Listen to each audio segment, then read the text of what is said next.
यवतमाळ नगरपरिषद निवडणुकीत ही निवडणूक धनशक्ती विरुद्ध जनशक्ती असल्याचे प्रतिपादन तेजस्विनी चांदेकर यांनी केले आहे।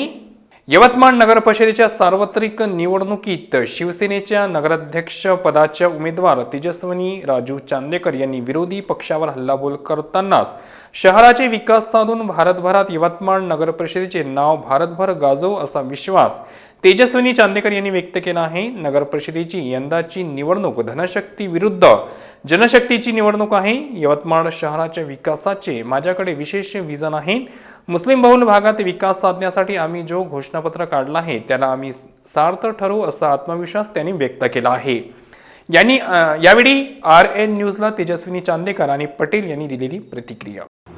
ताई, यवतमाळ नगर परिषदेच्या नगराध्यक्ष पदासाठी या निवडणुकीत पहिल्यांदा सामोरे जात आहे, काय आपले विजन आहेत?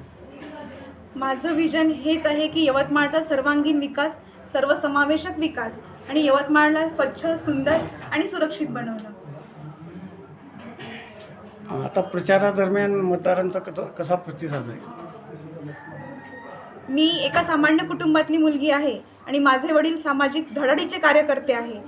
त्यानुसार माझा अनुभव राहिलेला आहे की मला जनतेचा पाठबळ खूप मोठ्या प्रमाणात आहे। धनशक्ती विरुद्ध जनशक्ती ही लढाई आहे असं माझ्या लक्षात आलेलं आहे। शहराच्या विकासासंदर्भात आपल्याकडे काय विजन आहेत? शहराच्या विकासासाठी मला एक करायचं आहे की यवतमाळचं नाव हे महाराष्ट्रातच नाही तर अख्ख्या भारतभरात कसं गाजेल यासाठी मी पूर्ण प्रयत्न करेन। या निवडणुकीत मुस्लिम बहुल भागात एक वेगळं नियोजन करण्यात आलेलं आहे। शिवसेना युतीकडून विविध आश्वासने देण्यात आलेली आहे। डिजिटल शाळांचं असो, शौचालय असो, लाडकी बहीण असो, या संदर्भात काय बोलायला आपण?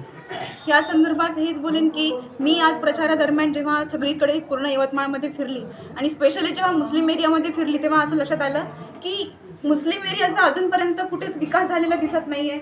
अतिशय दुर्दैवी अशी अवस्था झालेली आहे।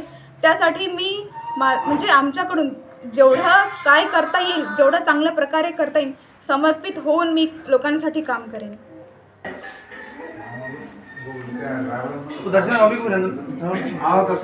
जिला प्रमुख रेगुलर वालों में मुझे भी 22 लगेंगे। इस चुनाव में पहली बार आप सामने जा रहे हैं। राष्ट्रवादी कांग्रेस अजित पवार और शिवसेना युति के बीच में आप एक नगर सेवक पद के उम्मीदवार हैं। आपके एरिया को लेकर क्या विज़न है? हमारा जो एरिया है स्लम एरिया, उसमें हर जगह पे ऐसा है कि आज तक जितने भी मेंबर चुन के आए कांग्रेस के, तो आज तक के 19 साल में कभी कोई विकास नहीं हुआ। कोई रोड नहीं बना, कोई नाली नहीं बनी।